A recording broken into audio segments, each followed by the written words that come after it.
que de ça. Pendant 2 ans, elle a fait de la voyance au téléphone, mais tout ça était bidon et elle le raconte aujourd'hui dans un livre. Bienvenue au Figaro Télé, Rose-Anne Vicari, pardon. Bonjour. Vous racontez tout ça dans un livre. Ça a donc duré 2 ans, cette voyance par téléphone. Alors, vous n'avez a priori aucune compétence de voyante. Déjà, comment vous êtes retrouvée là-dedans? Alors déjà, je rectifie un petit détail qui a quand même son importance, c'est que je pensais avoir des dons. Voilà, toute la différence est là. Donc j'ai atterri dans ce milieu-là parce que j'avais des problèmes financiers qu'il fallait effectivement que je gagne ma vie, quoi. Et donc une amie au courant de ma situation, m'a proposé de rentrer dans ce milieu-là. Et donc j'y suis allée puisque j'étais persuadée d'avoir des dons. Je me suis dit, tiens... Comment on recrute les gens dans ce genre de service? Il n'y a pas évidemment de formation voyance pour un tel métier, mais comment ça se passe? Écoutez, on vous demande des référents? Alors voilà, moi on m'a donné un numéro de téléphone d'un cabinet, donc j'ai téléphoné, on m'a demandé si j'avais déjà fait de la voyance. Bon, là j'ai menti, bien évidemment, en disant que j'avais 10 années d'expérience, ce qui était faux. Et puis, bon, je suis arrivée à me vendre, en fait, tout simplement. Et puis, on va pas plus loin, quoi. On vous demande pas de faire un essai. Non, on vous dit, bon, bah, écoutez, on écoutera un petit peu les consultations que vous faites. Alors, ce qui est intéressant, c'est ça, c'est les consultations et la façon dont vous êtes mise comme ça à ce métier, entre guillemets. Vous expliquez que vous aviez en fait un peu d'intuition et aussi pas mal de techniques pour pouvoir faire parler les gens. Concrètement, comment vous faisiez? Alors, je m'en suis rendu compte après coup, puisque pendant un an, j'ai exercé ce métier de façon tout à fait sincère. Et j'ai commencé à me poser des questions, en fait, parce que je m'apercevais que je répétais souvent les mêmes choses. Et que j'avais des automatismes, justement, dans les expressions, dans les phrases, dans les choix de mes directions, etc. Et donc, je me suis aperçue qu'effectivement, c'était simplement des méthodes de déduction. Vous n'aviez jamais de flash, entre guillemets, de véritable intuition? On peut appeler ça des flashs. Enfin, ce qu'on appelle des flashs, c'est simplement ce qu'on ressent par rapport à la voix de la personne qui vous appelle. Donc il faut avoir c'est ce que j'appelle la psychologie de base. On arrive à capter, si on peut avoir un don, c'est celui-là, quoi. De capter la personnalité. Qui sont plutôt fragiles, c'est ce que vous expliquez. Voilà, en général. Qui se laissent un petit peu aller aussi à la confidence. Voilà, exactement, qui ont besoin d'une écoute. Alors il y a des gens aussi un peu plus réticents, mais on les met à l'aise, C'est quoi vos petites techniques du coup? Alors chacun a les siennes, voilà, chacun a les siennes. Moi les miennes, c'était déjà de commencer, alors, en fonction de la question, je demandais quel sujet la personne voulait aborder. Donc si c'était le thème sentimental par exemple, donc je lui disais, écoutez, en ce moment apparemment il y a une période un petit peu compliquée.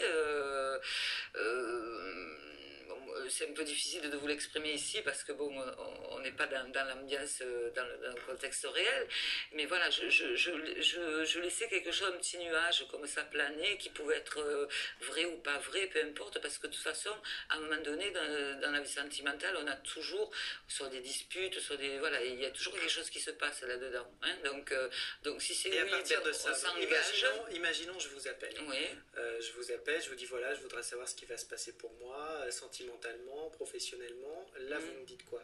Ben là, vous avez une voix très positive. Donc, pour moi, j'aurais tendance plutôt à vous dire, écoutez, apparemment, sentimentalement, je vois pas de grands problèmes. Moi, je vois que vous plaisez pas mal. Je vous vois charmant. Alors, je ne vois pas, imaginez que je ne vois pas.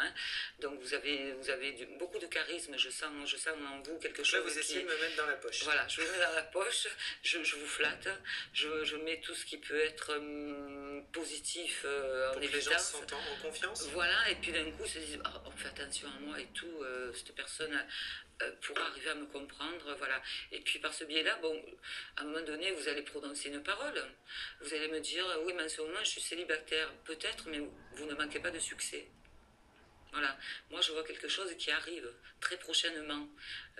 Et comment vous vous adaptez? Si moi je vous réponds, ah bah non, je suis pas célibataire, tout va très bien, comment là Ah ben, vous vous rattrapez la balle c'est au ce que bon? je vous disais, tout va bien pour vous, donc voilà, au point de vue Mais comment sentimental, on je ne fait voyais durer pas de la problème. conversation? Parce que c'est des choses surtaxées, donc j'imagine qu'il faut garder quand même son client Exactement, assez longtemps. exactement. Donc moi j'avais cette façon de décrire un petit peu le caractère de la personne, de l'être aimé, de voilà toutes ces choses-là. Donc on brode autour, on occupe le temps.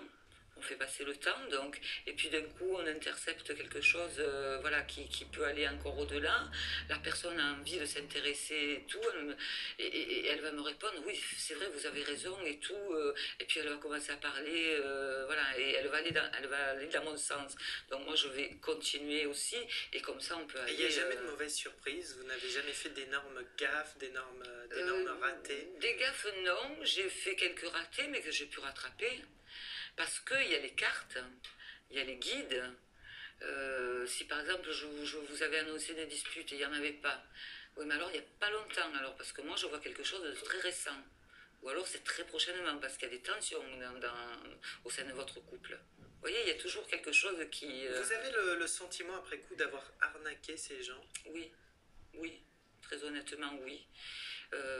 Voilà, alors je l'ai fait en toute innocence, c'est pas que je veuille me dédouaner, mais c'est après où ça a été beaucoup plus difficile à accepter, c'est quand j'ai commencé à avoir ces doutes voilà, qui se confirmaient au fur et à mesure, là ça a été beaucoup plus difficile. Vous l'avez mal vécu au fur et à mesure? Voilà, je l'ai très mal vécu. Tous les voyants sont comme vous? Pour moi, oui. Vous aussi, vous êtes quand même un sacré personnage, parce qu'on oui, vous avez aussi connu en 2011 pour cette tentative de braquage oui, qui a eu lieu en 2009. Oui. à Marseille. Oui. Ça veut dire que quand on est acculé, quand on doit rembourser de l'argent, on est vraiment prêt à tout? Ben, on essaie de trouver des voies en fait, des voies des issues de secours. Quoi. C'est pas qu'on est prêt à tout, c'est qu'on essaie de prendre ce qui est possible. Et vous auriez pu aller encore plus loin? Alors, dans quoi? Par rapport à la voyance ou Non, par rapport à tout. Vous avez fait de la voyance pendant 2 ans pour gagner de l'argent, oui. cette tentative de braquage. Alors, la tentative de braquage, c'était plus un appel au secours, puisque la tentative, elle y est sans y être, puisque je n'ai pas sorti l'arme. Voilà, ça s'est fait vraiment dans un appel au secours. Donc, ensuite, la voyance, c'était pour moi, comme je croyais en des dons possibles, je me disais que c'était Dieu qui m'avait, c'est naïf à ce point-là, hein, qui m'avait amené cette solution-là. Donc je m'y suis engouffrée effectivement en toute naïveté et en toute innocence. Oui. Vous faites quoi du coup aujourd'hui? De moins de 700 euros, donc je perds à avoir arrêté. Et vous pourriez à nouveau déraper vers quelque chose qui frôle l'arnaque comme là? Je souhaite pas, mais moi je pensais pas que c'était une arnaque.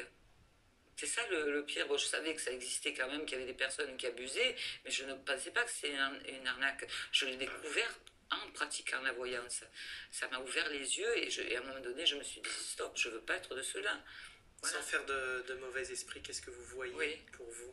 Qu'est-ce que je vois pour moi? Ben, bizarrement, alors même si, pardon, excusez-moi, même si l'avenir ne paraît pas très reluisant, j'ai au fond de moi un espoir. Je me dis, bon, j'ai quitté ce truc-là parce que de toute façon, c'est indispensable, voilà, au niveau éthique, etc., d'abandonner ce moyen-là.